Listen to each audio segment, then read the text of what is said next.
নামিবিয়াকে একতরফাভাবে 93 রানে হারিয়ে পাকিস্তানের বিরুদ্ধে ম্যাচ খেলার জন্য কিন্তু প্রস্তুত করলো ভারত নিজেকে। এবং এই ভারতীয় দল কিন্তু পাকিস্তানের বিরুদ্ধে খেলার জন্য তৈরি আমরা বলতে পারি, কিন্তু কিছু কিছু ক্ষেত্রে কিন্তু প্রশ্ন থেকেই যাচ্ছে। এবং শুধু প্রশ্নই নয়, বেশ বড়সড় জিজ্ঞাসা চিহ্নের মতো কোশ্চেন মার্ক কিন্তু থাকছে। তার কারণ সেই স্পিন, সেই স্পিন, স্পিন আর স্পিন।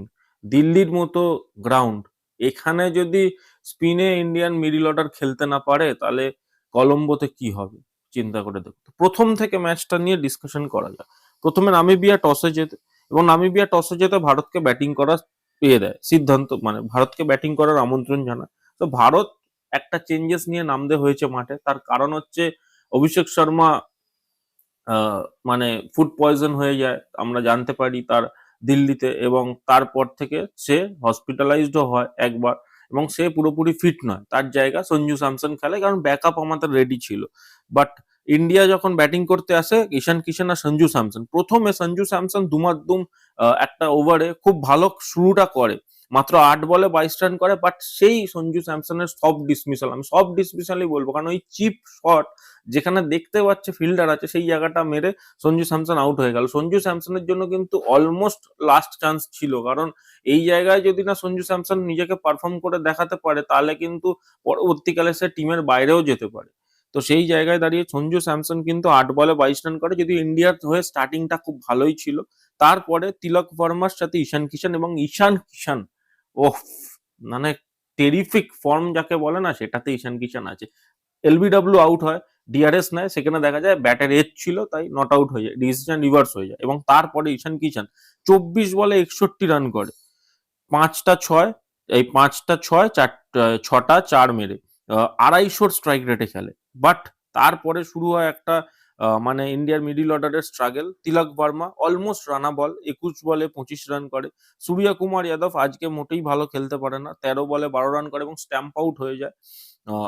তারপরে হার্দিক পান্ডিয়া নেমে টিমকে রেস্কিউ করে, এবং যেখানে টিম প্রায় ভালো মতো ফেঁসে গেছে, মানে আমরা এক্সপেক্ট কি করি যে নামিবিয়ার বিরুদ্ধে ম্যাচ, আমরা জেনারেলি 240 250 এই যে স্ট্যান্ডার্ডের ইন্ডিয়ান টিম এখন তৈরি হয়েছে, সেখান থেকে আমরা ভাবি, মানে আমাদের প্রজেক্টেড থাকে দিল্লির মতো গ্রাউন্ড যেখানে আছে, যেখানে স্পিনের খুব একটা হেল্প নেই।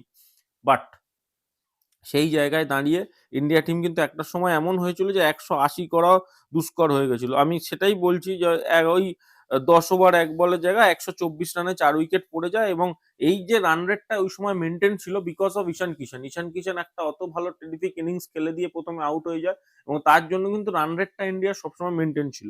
মিডিল অর্ডার কিন্তু যথেষ্ট স্ট্রাগল করেছে, বাট সেই জায়গায় দাঁড়িয়ে হার্দিক পান্ডিয়া আজকে নিজের ক্যারেক্টারের স্বভাবের থেকে অনেক দূরে গিয়ে খেলা ইনিংস খেলেছে একটা।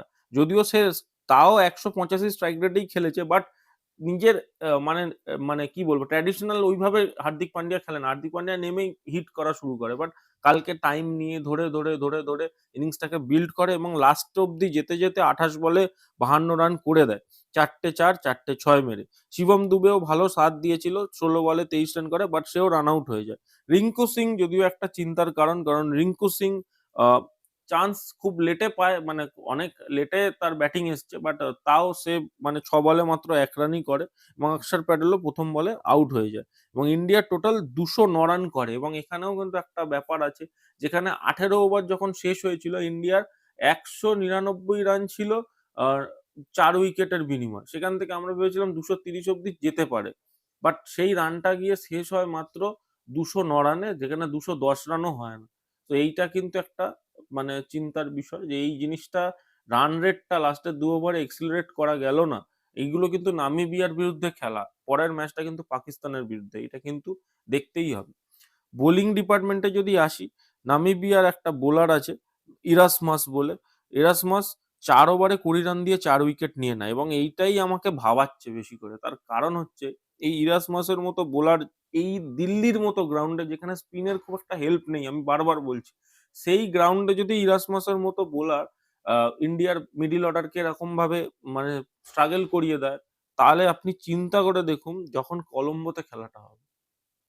কলম্বোতে তো স্পিন ফ্রেন্ডলি পিচ, উসমান তারিক ওদের কাছে স্পিনাররা আছে, আমাদের কাছেও আছে, আমরা ইন্ডিয়ার কাছেও প্রবাবলি মানে গোটা টুর্নামেন্টের সব যতগুলো টিম আছে সবচেয়ে বেস্ট স্পিন ট্রায়ও ইন্ডিয়ার কাছেই আছে, বাট তা হলেই বা যখন পাকিস্তানের স্পিনাররা যদি ইন্ডিয়ার মিডল অর্ডারকে স্ট্রাগল করিয়ে দেয়, সেটা কিন্তু একটা যথেষ্ট চিন্তার ব্যাপার। এই জায়গায় কিন্তু আমি অবশ্যই বলবো ইন্ডিয়ার মিডল অর্ডারের স্পিন নিয়ে যে প্রবলেমটা সেটা কিন্তু দেখা যাচ্ছে। ইউএসএ কিন্তু অলমোস্ট কাঁদিয়ে দিয়েছিল গত ম্যাচে। যদি ওই ইউএসএ তে সূর্যকুমার যাদবকে কোনোভাবে আউট করে ফেলতো তারা, ইউএসএ কিন্তু কাঁদিয়ে দিয়েছিল ইন্ডিয়াকে। সেই জায়গা থেকে দাঁড়িয়ে কিন্তু ইন্ডিয়ার স্পিন নিয়ে যে সমস্যাটা সেটা কিন্তু মেইনটেইনড আছে। যদিও নামিবিয়া যখন ব্যাটিং করতে আসে তখন সেই জায়গায় দাঁড়িয়ে নামিবিয়ার অত রান ২০০ রানের ওপরে নামিবিয়া এমনি সেইরকম ক্যাপেবল নয় চেস করার মতো।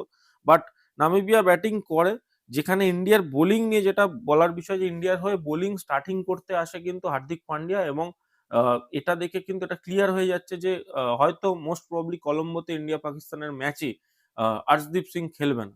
আর্শদীপ সিং এর জায়গায় কুলদীপ যাদবকে খেলানো হবে। তাই জন্য কিন্তু ওপেনিং করানো হচ্ছে, বোলিং ওপেনিংটা কালকে কিন্তু করানো হলো আপনার এইকে দিয়ে, হার্দিক পান্ডিয়াকে দিয়ে। যদি হার্দিক পান্ডিয়া নিজের জায়গায় ভালো কাজ করেছে, ৪ ওভারে ২১ রান দিয়ে ২ উইকেট নেয়।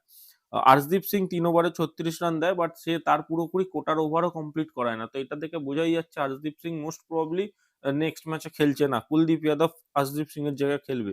শিবম দুবেও ২ ওভার ২ বল করে ১১ রান দিয়ে ১ উইকেট নেয়। জাসপ্রীত বুমরা, যখন জাসপ্রীত বুমরা ফর্মে থাকে না তখন অন্য বোলারদের খুব একটা দরকার পড়ে না। জাসপ্রীত বুমরা কালকে যা বোলিং করেছে, সত্যি বলছি মানে নামিবিয়ার প্লেয়ারদের কাছে জাসপ্রীত বুমরা একটা খুব কঠিন কোয়েশ্চেন হয়ে গেছিল। জাসপ্রীত বুমরা ৪ ওভারে ২০ রান দিয়ে ১ উইকেট নেয়। অক্ষর প্যাটেল ৩ ওভারে ২০ রান দিয়ে ২ উইকেট নেয়, এবং যার কথা না বললেই নয় সেটা হচ্ছে বরুণ চক্রবর্তী। ২ ওভার বল করে ৭ রান দিয়ে ৩ উইকেট নিয়ে নেয়। আর আমার মনে হয় এই যে ইন্ডিয়ান টিম, এই ইন্ডিয়ান টিমের সবচেয়ে বড় ব্রহ্মাস্ত্র কিন্তু এখন কারেন্টলি সেটা হচ্ছে বরুণ চক্রবর্তী। বরুণ চক্রবর্তীকে যেখানে যেরমভাবে যেরম মোমেন্টে খেলানো হচ্ছে সেরম ভাবেই কিন্তু বরুণ চক্রবর্তী ডেলিভার করছে। এটা কিন্তু সত্যি, সত্যি মানে একটা খুবই বড় বিষয়। মানে কি বলবো? বরুণ চক্রবর্তী যে ওয়ার্ল্ডের কেন নাম্বার 1 স্পিনার এখন, সেটা কিন্তু সে বারবার টি-20 ফরম্যাটে সেটা কিন্তু সে বারবার প্রুভ করছে। নিজের কোয়ালিটি বোলিং বলুন এবং বরুণ চক্রবর্তীর কাছেও কিন্তু একটা বড় মিশন। কারণ ২০২১ সালে মনে করে দেখুন, যে সময় বরুণ চক্রবর্তীকে ফার্স্ট ইন্ডিয়া টিমে আনা হয়েছিল এবং পাকিস্তানের বিরুদ্ধেই খেলা হয়েছিল।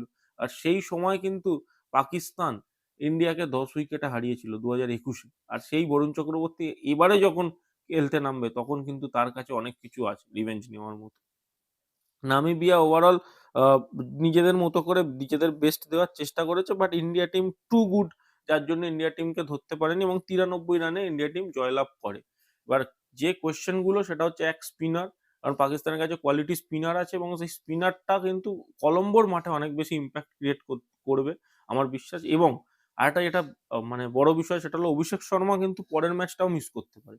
তো পাকিস্তানের বিরুদ্ধে অভিষেক শর্মা না থাকাটা, যতই সঞ্জু স্যামসন থাকুক, বাট আমার মনে হয় পাকিস্তানের বিরুদ্ধে অভিষেক শর্মা না থাকাটা এটা কিন্তু একটা পাকিস্তান টিমের জন্য বড় রিলিফ। কারণ তারা কিন্তু কোনোভাবেই অভিষেক শর্মাকে ছেড়ে করছিল না। তো এই জিনিসটা কিন্তু বিষয়টা পাকিস্তানের বিরুদ্ধে যে ম্যাচটা হবে সেটাকে কিন্তু অনেকটা ইন্টারেস্টিং বানাবে যদি অভিষেক শর্মা না খেলে, এবং ইন্ডিয়া টিমের কি অ্যাপ্রোচ থাকবে, কোন ওয়াশিংটন সুন্দরও আসতে পারে রিঙ্কু সিং এর জায়গায়, দেখার বিষয় কি চেঞ্জেস হয়।